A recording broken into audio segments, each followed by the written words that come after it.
مرحبا بكم في قناة المغرب دوت كوم. لا تنسوا الاشتراك وتفعيل الجرس ليصلكم كل جديد. هذه أبرز العناوين. رسميا نادي السد القطري يعلن تعاقده مع عميد المنتخب المغربي غانم رومان سايس لموسمين قادمين. محمد شيبي يوضح ملابسات الاعتداء عليه من طرف الشحات لاعب الأهلي المصري. الحارس المغربي ياسين بونو يهز العالم ويعلن رحيله عن نادي إشبيلية الإسباني وتوقيعه رسميا لفريق عالمي هذا الميركاتو. المدافع نصير مزراوي كل شيء يعتمد على تحديد مستقبلي مع بايرن ميونخ. بعثة نادي الرجاء الرياضي تصل لمدينة أبها السعودية تأهبا للمشاركة في البطولة العربية.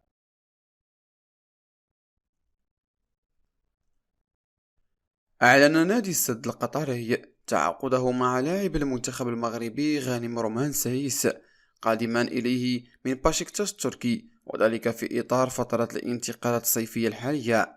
وذكر السد أن قائد المنتخب المغربي وقع عقدا يمتد لموسمين ليخوض بذلك التجربة الأولى في مسيرته الكروية خارج القارة الأوروبية.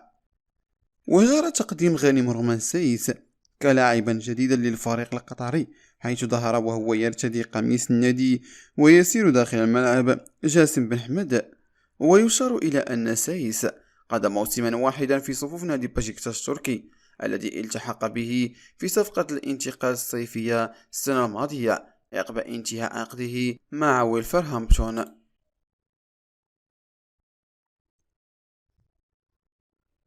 أوضح الدولي المغربي محمد شيبو لاعب فريق بيراميدز المصري لكرة القدم ملابسات الاعتداء عليه من طرف حسين الشحات مهاجم الأهلي عقب مباراة الفريقين التي أقيمت ضمن منافسات الدوري المصري وانتهت بفوز بيراميدز بثلاثية نظيفة. وشدد الدولي المغربي عبر حسابه الشخصي بمواقع التواصل الاجتماعي انستغرام على أن التعرض للسب والشتم منذ اللقاء السوبر المصري ضد الأهلي، كما أكد أنه تم تهديده بكسر قدمه في لقاء اليوم وهو ما يهدد سلامة مستقبله الكروي. وأشار الشيبي إلى أن كان من الممكن أن يرد على الاعتداء عليه من طرف الشحات، غير أنه لم يرد ذلك بسبب احترامه للقانون الداخلي لنادي بيراميدز.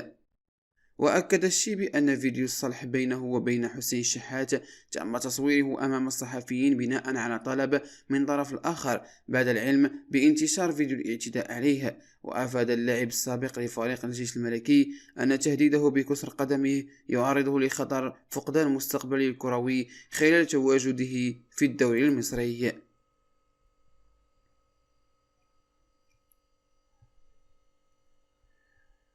قدم نادي بايرن ميونخ الألماني عرضا رسميا للدولي المغربي ياسين بونو حارس إشبيلية للحصول على خدماته في الصيف الجاري. وبحسب صحيفة موندو ديبورتيفو الإسبانية فإن بايرن قدم عرضا لإشبيلية بقيمة 8 ملايين يورو بجانب 4 ملايين يورو كإضافات للتعاقد مع بونو. وأضافت عرض بايرن لم يرضى طموح إشبيلية والذي رفض عرضا مؤخرا من باريس سان جيرمان بقيمة 12 مليون يورو دون الإضافة.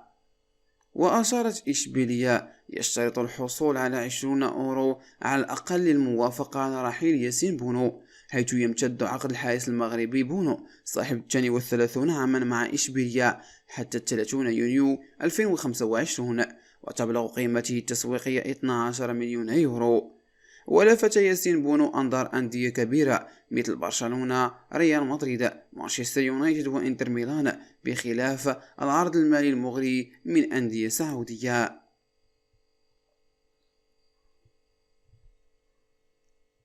أوضح الدولي المغربي نصير مزراوي المحترف في صفوف نادي بايرن ميونخ الألماني أن علاقته بالمدرب فريق توماس توخيل جيدة جدا، مشيرا إلى أن تركيزه في الفترة الحالية مع استعدادات الفريق الموسم المقبل.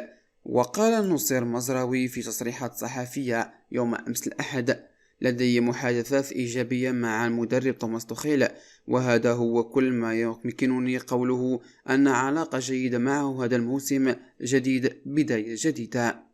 وأضاف المدافع المغربي: كل شيء يعتمد على تحديد مستقبلي مع بايرن ميونخ، وهذا هو الشيء الوحيد الذي يمكنني قوله، لذا لن أشكو من أي شيء. وفي جوابه عن رغبته في مغادرة الفريق البافاري، قال نصير المزراوي: فعلت ذلك مرة واحدة سابقا في مقابل صحفية، ويتم استخدامها في كل مرة، وهذا ليس نيتي. وكانت الصحيفة بيلد الألمانية نقلت في وقت سابق تصريحات لنصير المزراوي أبدى فيها استياءه الشديد من وضعه، منتقدا مدربه توماس توخيل على تهميش الذي يطاله.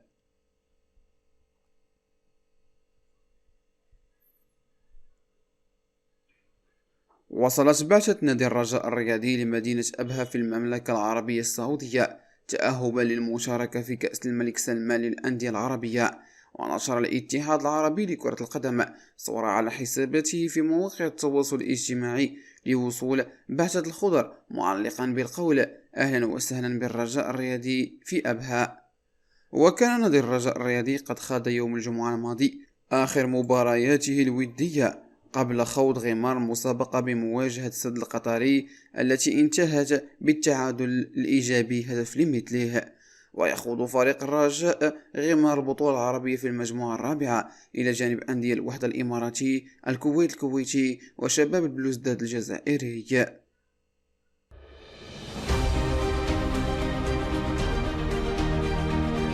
شكرا على حسن المشاهدة. لا تنسوا الاشتراك وتفعيل الجرس ليصلكم كل جديد أخبار المغربية.